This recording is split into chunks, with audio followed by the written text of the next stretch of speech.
You are listening to the Education Instigator podcast with Daneé and Jay. Time to disrupt the status quo and ignite a fire for educational equity.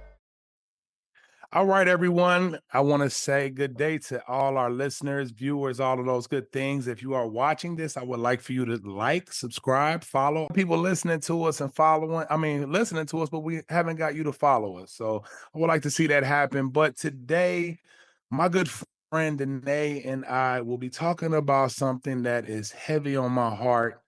And we've had numerous conversations, and that is merit-based pay in education. I strongly believe in it. Either merit-based pay or even specialization-based pay. There should be some way of compensating teachers that are doing a good job. I know that everyone, when you join in this conversation, are going to say, "But Stone, what about this or what about that?" The goal is to, first of all, can we agree that people that are doing good in education should find some form of compensation? That's one question I ask starting off. Also, do you feel as a specialty teacher, you should be paid a little bit more, especially, see, me, I'm a science teacher. And in the STEM field, why it's a struggle for us to get STEM teachers is because occupations or careers in our same field pay more.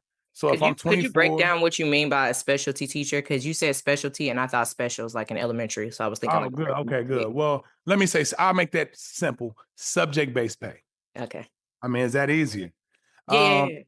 So in certain subjects, like I said, I'm a STEM teacher. I teach science, and it's a struggle getting science and math teachers in education because within our field, it's so diverse. We can go into many different avenues, whether it's laboratory, research, all of these areas that will pay more right out of college versus going into education where you are going to have to kind of grind to get your pay up. So today, I want to hear how you feel as a viewer and listener, as well as I want you guys to see what's your take on what Daneé has to say. So I'm gonna give you the floor for now. Why you say like so Jay has this in his mind that I just disagree with him on so many things. And even when we have this conversation, he thinks that I'm super against merit-based pay, and I'm not. My issue is logistics, and his comeback is always, if we focus too much on the how, we'll never actually get to doing it. And I get you, I hear you on that. But his premise on how in any other professional field, and teachers want to be considered as professionals because we are professionals. In any other professional field, you are paid based on your weight, essentially, right? Does that sound right? Yeah. So if you are good at your job, you are paid more. If you are in high need, people really, really need you, then you'll be paid more. And that's not the case in education. So in education, you come in and you are at the bottom of the barrel. I think my very first job was $32,000. And then you kind of move your way up. The tricky part about education is you only can move so far up. So in a lot of other professional fields, you can just keep changing jobs to get the pay that you want, that you feel you deserve. Whereas in teaching, it's actually a detriment to us to leave after a certain amount of years, because then we would transfer somewhere else and take a significant cut. A lot of school districts cap out your experience at like 7 years. And so we're paid on like this scale based on your years and your degree. Right. So with that being said, yes, I agree, because as much as we love education, we love especially public school educators, we won't sit up here and lie to y'all and make it seem like all teachers are created equal. And I don't even mean that on like some teachers are good at this and some teachers are good at this. We got some teachers that are bad. Like we do. We have bad teachers. And unfortunately, they shoot, a lot of times they're making more than us because they've been bad for a very long time. They're experts at being bad, and they're getting paid for their ability to stay in the classroom. And so I often tell people that teaching is a hard job, and it's only difficult if it is a hard job for you. So if you care about teaching, it can very quickly burn you out. You put so much of your heart, your energy, your love, your caring into it. But if you don't, it actually could be a very easy job. It really is. You get great Yeah. benefits. The pay is not that bad. If you stick it out long enough, you can do okay. And you really could just sit on your butt all day and not really care about the kids, not really care about professionalism, come in late, leave early, do whatever. And let me not talk about coming in late. But anywho, but you can do whatever you want and not really, there's no sweat off of your back. Even school, like preparing for education, to me, I've always felt like college for education was easy because the hard part is actually being in a classroom. But again, if you don't challenge yourself in the classroom, then that's easy too. It really could be a very simple field. And so with that in mind, I'm right on board with Jay. Like, I don't think it's fair that I see some people get paid more than me or the same amount of me as me, and I know that I'm busting my butt to do well at this every time. But the issues that I bring up to Jay all the time are what determines who is doing a good job, right? Because we can easily say this is what it takes, but we have systems right now that are set up that are meant to essentially grade us as teachers. And there are flaws, and flaw might not even be a strong enough word. There are issues across the board in the way that we evaluate teachers. A lot of that can come down to the evaluators themselves, so the administration and how that changes based on the school, the district that you're in. The other piece of that is just playing the game, knowing what you need to do each year. It doesn't really challenge you. You can just turn in the exact same rubric every single time, and people are just checking off boxes. And so it's really easy to not do that accurately. And then standardized tests, like Jay and I go back and forth on this all the time. Well, maybe it'd be best on standardized tests. I am a huge naysayer of standardized tests. We don't have standardized students, so why do we have standardized tests? I don't think that's a fair assessment of student skill, of teacher skill. And so I know, and Jay's already shaking his head no. But you do agree with me. You already do think you're not a big fan of standardized tests either. You say it's based on progress. I'll let you take over. Go ahead. First, let me say, I'm not against tests. I will never be, because in I every didn't say tests. You better put the standardized in front of my let's talk about it. Let me Okay. ask Daneé this. I'm a teacher. Did you How take you a gonna say ask Daneé? You the one here. You asked Daneé this. Daneé, I want to ask you a question. When Okay. you became a teacher, did you have to take a test? Yes. Was it a standardized test? Yes. Okay, so now the reason I don't complain as much as most teachers is any area in life, be it trade, be it professions, there's going to be a test. So I want my students to learn how to take a test and not let it fatigue them. When we keep this negative connotation of all these standardized tests, okay, cool. They're not truly geared for. But can I challenge you on that? Challenge me. I took a standardized test in education, specifically English, because that is what I want to do. We Okay. send kids to school, and I, as a English teacher, took a standardized test on science and on history and on reading. You know what I mean? Like I feel yes, I agree with you. I do think that we have to learn how to do tough things as kids because that is just the way of the world, but it also doesn't mean that I think it's okay. You taking a standardized test on HVAC because you want to work in that field is a lot different from you taking a test on something that is not what you are passionate about. And see, let me go into why I don't mind standardized tests in high school, because I'm a high school teacher. I even go to elementary because people don't like it because it looks at how I do as a teacher, right? I teach biology. I don't have to. I can choose to teach anatomy and physiology. I can choose to teach environmental science. There's no test tied to that. But for me to see how I grow my kids, I need that standardized test. Please understand this. A teacher's job is similar to that of a coach. Daneé plays sports, I play sports. So that's why I'm using this coach metaphor or analogy. In order to know if a kid has done better from the moment you got them to the end of that season or that year, there has to be something put in place, right? And I feel like, yes, I agree with her. Every kid I have may not like biology. But what I do disagree when people complain about, I do believe that kid should have learned something in my class. That's the only difference I have, because I'm not saying every one of my kids are going to pass the test. That would be asinine. But I do believe, and I tell my students this, y'all better not come in here with a 1. A 1 in the state of Ohio means limited, means you have less than 20% of the knowledge given to you in that classroom. And if a student has been in my classroom all 4 quarters, 36 weeks of school, and they come back with a 1, that says something about me, not only teaching, but also the relationship I build with that child, because a lot of kids don't like the test. I will be honest, just like we as teachers don't. But Mrs. Pinckney's kids may say, I love Miss Pinckney. I'm going to do the best I can because that's who my teacher was. So that's the only reason, but we are on a tangent. But again, let's No, go no, back. I mean, this is I'm, still in I'm line with the selling the mirror base. I'm conversation. selling it. I'm about to sell it.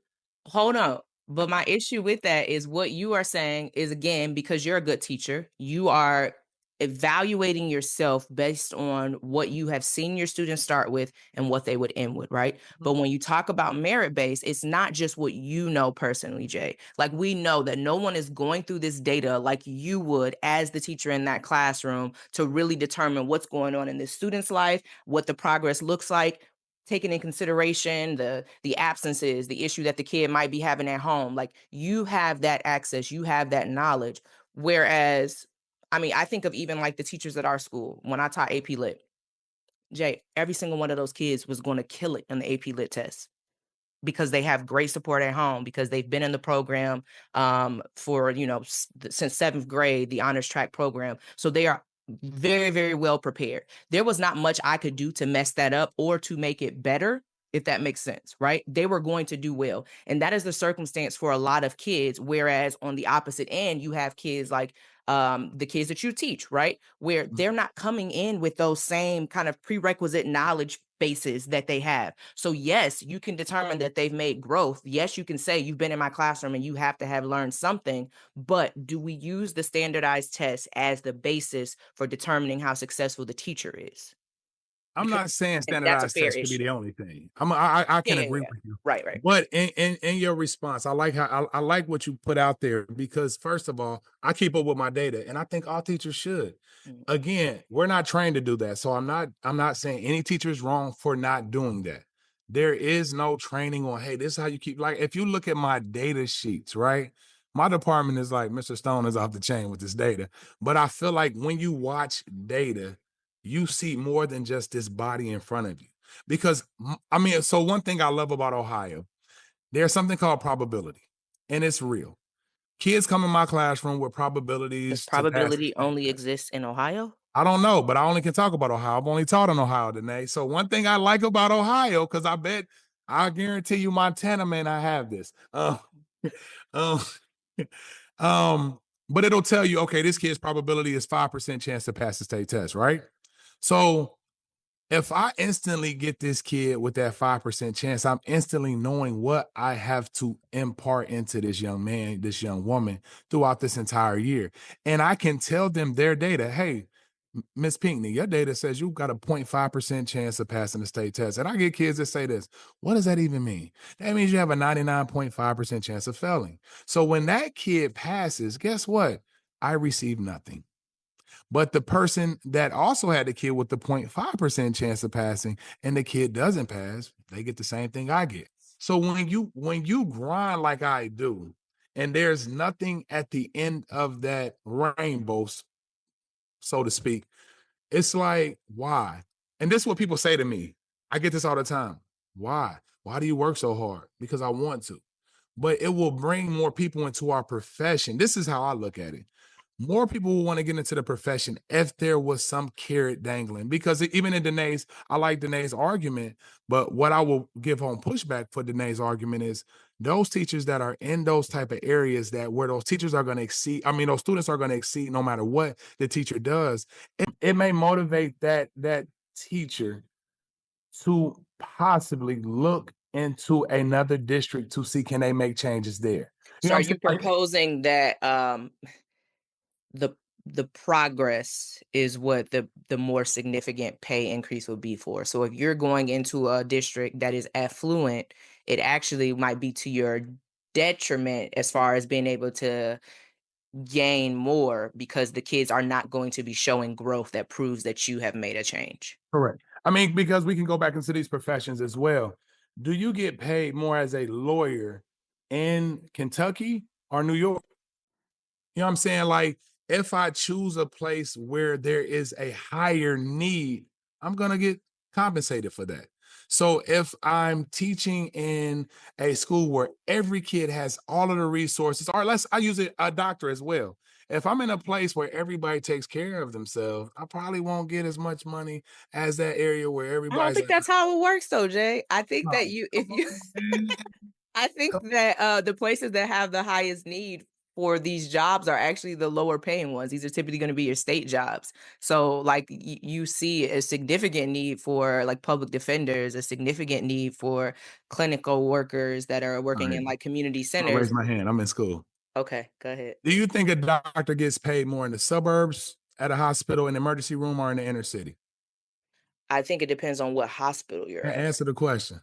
I don't but I feel like there are Let's go. smaller Let's go. Let's so go. let's Inner city Chicago versus So it would have to be outskirts. like the big hospital though. I don't know enough about hospitals, but I would see it'd be the big hospital. It wouldn't be like the doctor that's helping the people that don't have the insurance. Cause like you can go to hospitals and they ask you for your insurance and like they technically have to give you just the right amount of care before they're like, all right, this is it. Like You get hospitals gonna get paid by the amount of beds you have. So obviously, the larger hospitals are gonna be in a larger area, right? So if I'm in a smaller area, or and basically more of a need, the more yeah, beds, yeah, yeah. So the I more mean I need. agree with you on the rural thing. When you said Kentucky versus New York, I'm like, yeah, because there's less people like per whatever area, the I'm gonna density. say need though. In that need though, there's more. There's more of a need in New York than in Kentucky because of the population But then I first, think of like a lawyer that is gonna like defend the Kardashians. Like they will probably make and way more. You know what I that mean? guy Because in they're L.A. working for though. people because they're working for people with money though. I don't think that an LA lawyer just by proximity of being in LA is going to make more. It's about the people you represent. And so if we put that into education, it would be this assumption that the kids who come from families with more, their teachers would make more, which is what already happens. So it would No, be kind of flipping I it on look at it. it differently. I look at it differently. Okay, no, I mean I'm with Like you. you just I'm said, following the vision. You use Kardashians, right? Yeah. They're gonna pay more because they're gonna need a lawyer more than someone without. The more of the need, right? Like, do you need a lawyer? I want you to tell me. Do you need a lawyer? Do you need to have a lawyer on retainer right now? Who me? Oh, Yeah. okay. Oh no, okay. No, I'm following you. I'm following now. You Okay. got me now? Yeah. Okay. So again, the higher the need, the more you're gonna get paid. And I feel the same in education. The higher my need is when I come, because again, I tell people this in my district, kids remember when you're gone. Like it's a major issue. They'll be like, Mr. Stone, what was you not here for yesterday? Because I have that kind of impact. But those kids that are self-navigated or self accountable, whatever the word is for, they don't care. I don't know that it's because it's just your district. I think it's you. Again, I think that sometimes you don't I mean, I know you're a good teacher, but I think that you attribute some things that happen in your district to being a district phenomenon, not a you. Like you are a No, good no, teacher. no. I Does that know make sense? I get where you're coming from, but I'm taking myself out of it. I'm saying these kids have more of a need of their teacher than Mhm. another school where it's more affluent, where I can go home and get help, or my parents may Okay. take me to Kumon or Sylvan. The teacher is not going to be the one. Like I get more parents asking me to tutor because these parents are not going to do the extra work to put their kids in tutoring versus someone that's in a more affluent area where you know what I'm just gonna like my sister was put in Sylvan when she was young. I mean, flat out, she'll tell you the moment my parents realized she was lower on reading, they put her where she needed to be. My parents were educated. We did pretty well. We didn't bother. We not, I won't say bother, but it wasn't considered to be the teacher's role to be that. Fill in the gaps. Yeah. Yeah, I truly believe one of my biggest reasons for merit-based pay is we have a teacher shortage, and we're not looking for any solutions. We're just like, "Hey, we just need to recruit more teachers." Well, it's hard to recruit people when they don't see the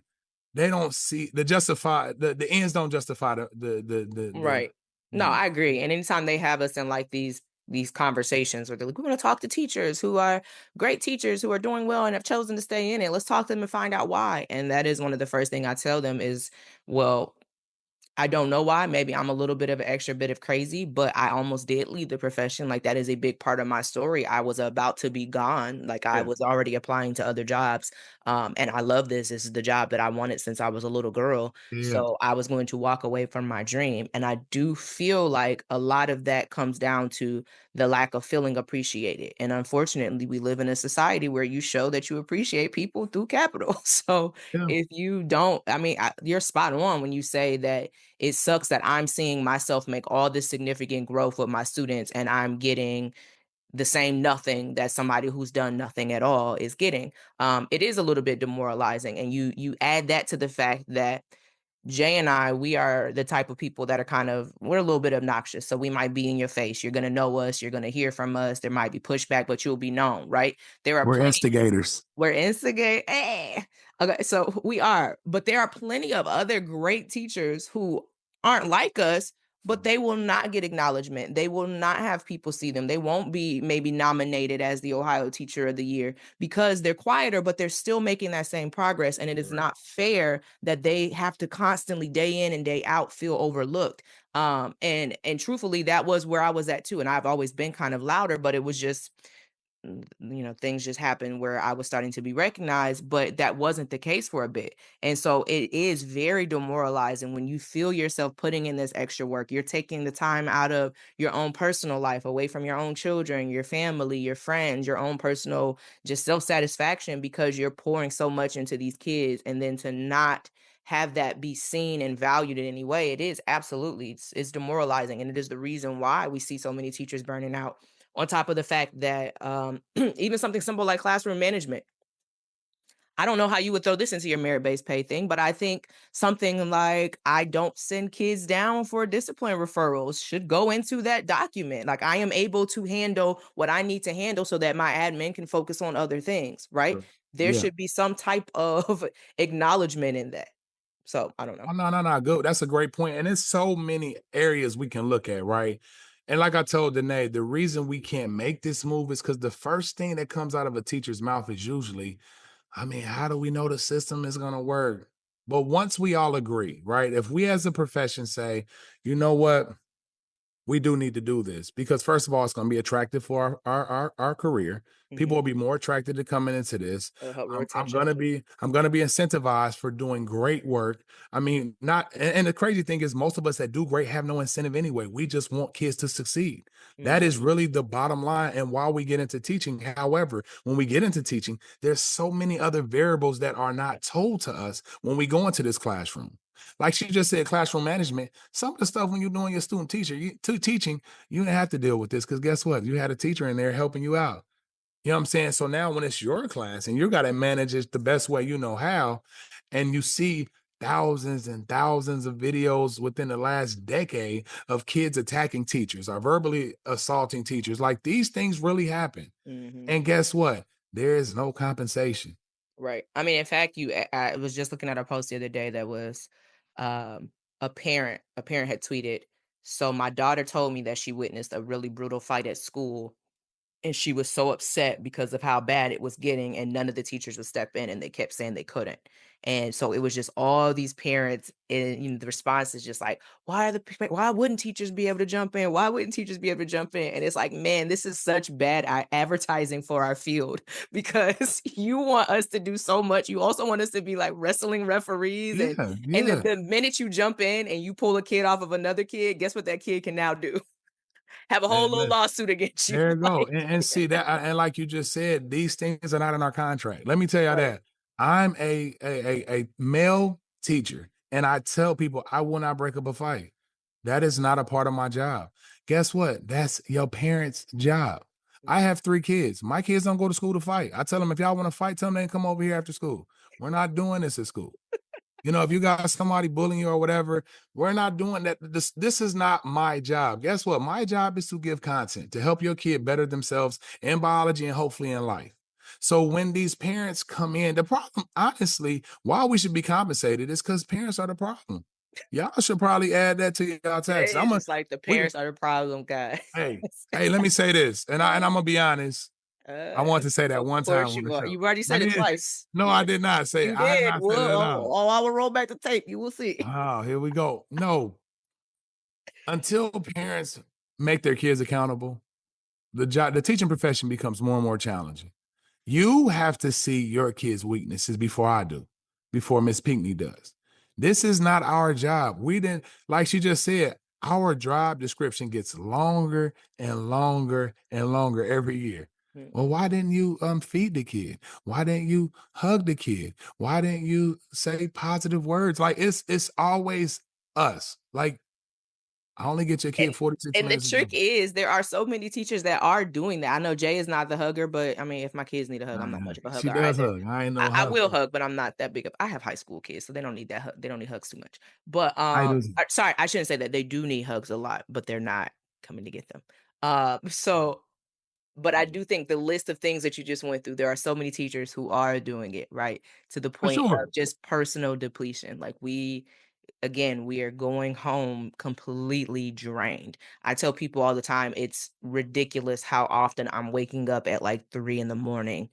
It's like in a panic, and it's because I'm thinking of something about my students, like that they are always on my mind. Um, and again, I do that because I love it. I love my kids. I love teaching. I love feeling that impact that I can make on kids' lives.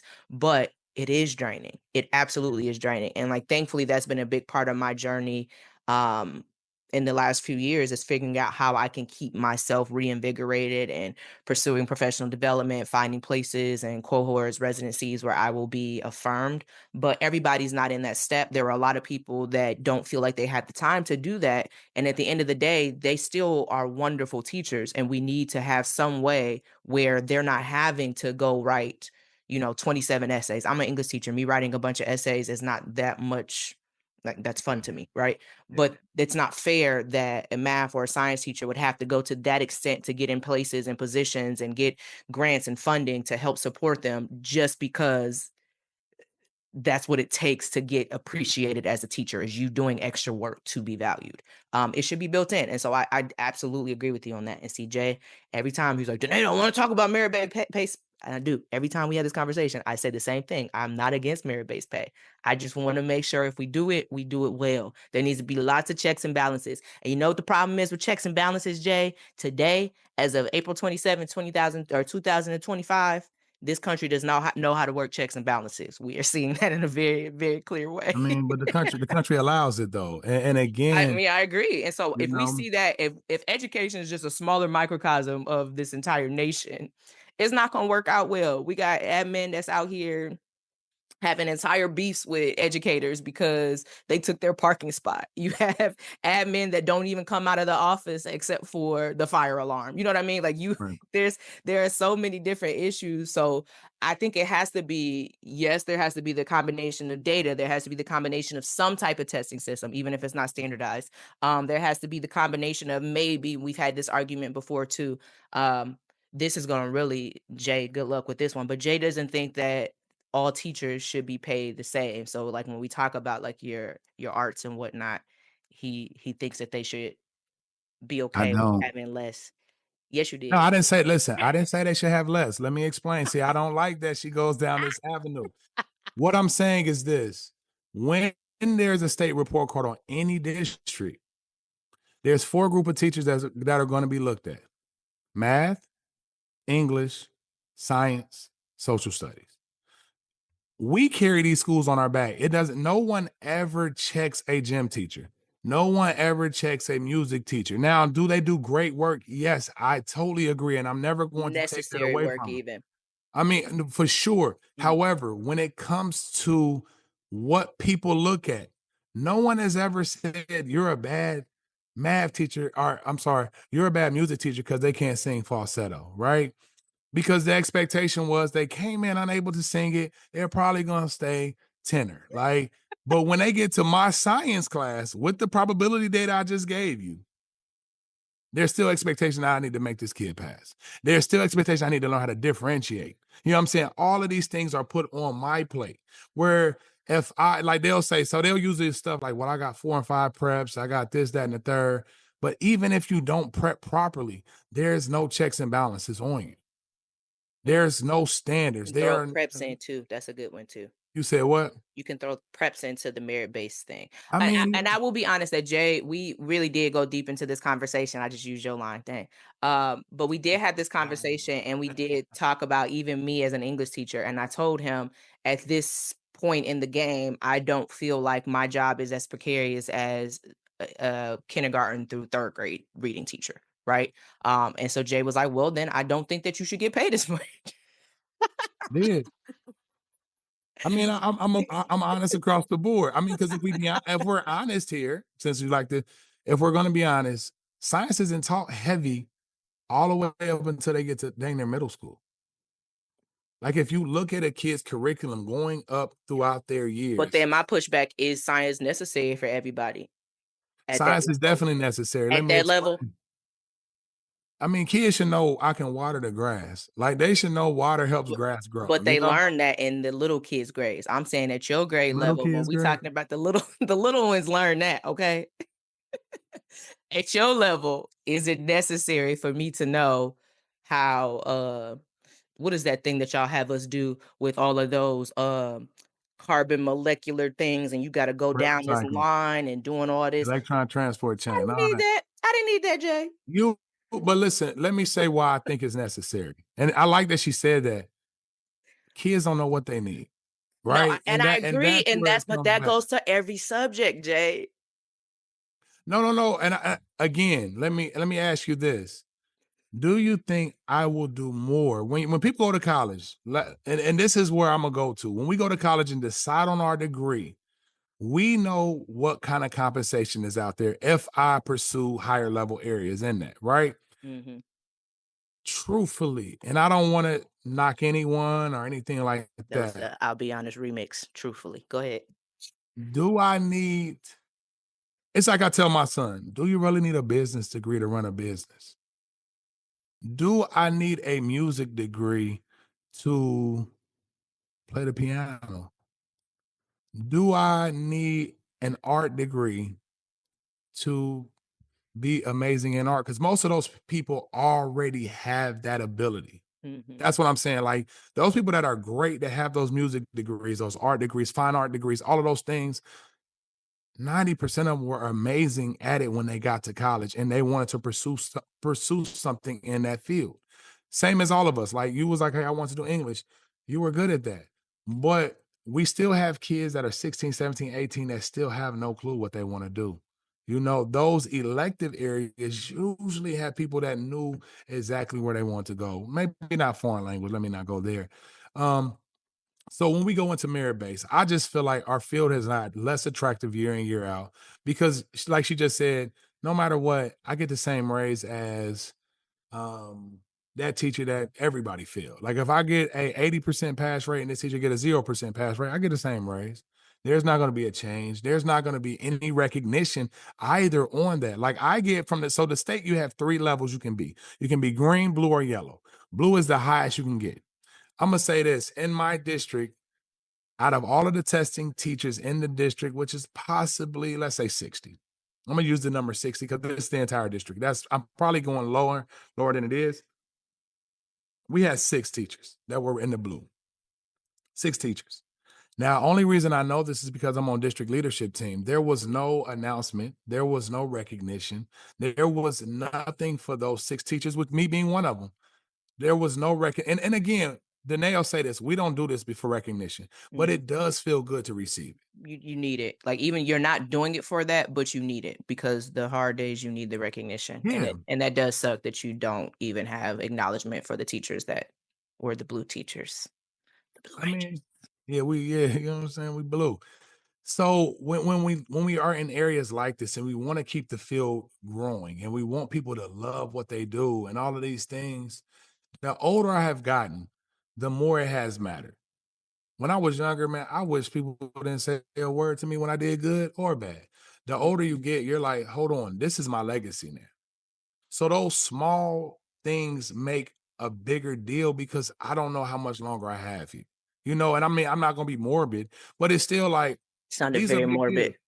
morbid. But these are big deals. Like these are things that these are going to be a part of your lasting legacy, Daneé. Yeah. Those changes that you made, and those things mean something as you get older. Because you're like, it's teachers that have been doing this for years, much Mhm. longer than me, and have never received this recognition, and they probably have deserved it. You know, Mhm. so if we're not going to look in the mirror, we can look in the subject-based pay. We have to look at a way to attract people into our field. Yeah. And at the end of the day, I think we both agree that it has to do with money. And I will not argue that at all. To attract people to this field, it comes down to money. Show me the money. Hey, I mean, I would love to hear you all's take because I've been begging. I mean, I've had a great conversation with other people I work with. Some people are afraid of this field. I mean, this type of thing because it puts more pressure on you. But if you, Mhm. I put pressure on myself, so You it's gotta have pressure. I feel like yeah, that's the problem with so many people today. They don't realize we're afraid of pressure. Like we really think that peace looks like nothing. And it's like, no, no, no, no, no. Peace looks like success. yeah, It looks like progress. It looks right, like being able to face obstacles and overcome them. And good teachers get that. And correct. teachers that are able to stay in it, we get that. Um, because we are challenging ourselves and that's necessary. So if I'm gonna challenge myself, the least you can do is pay me. That's it. I mean, that's it. I mean, because like, she said something that was very pertinent in this As conversation. I so often do. Go ahead. When you're doing so many other people's jobs, like she said, I mean, I don't write up many students, so that means the admin don't have to worry about discipline from Mr. Stone's class. You know, that gives them a little bit more breathing room to do other jobs. When you are willing to just pick up and do whatever you need to do for every other person, right? There, I just feel like even a good old data boy sometimes will be good. You Oh no, know, that sounds a little too. I don't like that. Don't. No, sir. how, Don't do how about a gift card for lunch? You know what I'm saying? I a like gift card for lunch is great. Yeah, don't give me no stickers. I don't want no I don't want no keychains. I don't we don't even use keychains. Stop giving us keychains. No, I'm Hey, just playing. listen, also stop with the tumblers, man. I mean, it was great. Listen, if I get another tumbler, man, I mean, gee, I don't know. How do you feel about t-shirts? I'm tired of those too. I Listen, mean, it's just because they don't give us good t-shirts though. if I they really you feel right, like the and t-shirt I was gonna say that they sweet, I might be like, yeah, this you hot. gotta y'all gotta start upping the game with these t-shirts. We Yeah. can only have so many t-shirts with rulers and apples and pencils on them. Like, Hey, listen, give teachers them those shirts y'all get at coaches. How about we do that? You know, we on yes, the I'm gonna take a sideline little with the Nike check. come on now, they got the high gear. We in here with these Gildans. See what I'm saying? These Hanes. They got the Nike, the Oh my Adidas, god. the Under Armour, you know. Good So at it. He'll get in the uh, hands and they'll come after us. hey, come on. But I mean, I do appreciate you all listening. Daneé, another good session, I believe. Anything you want to add? Nope. Go ahead, give us a tagline. Education Instigators out. You see the double thumbs?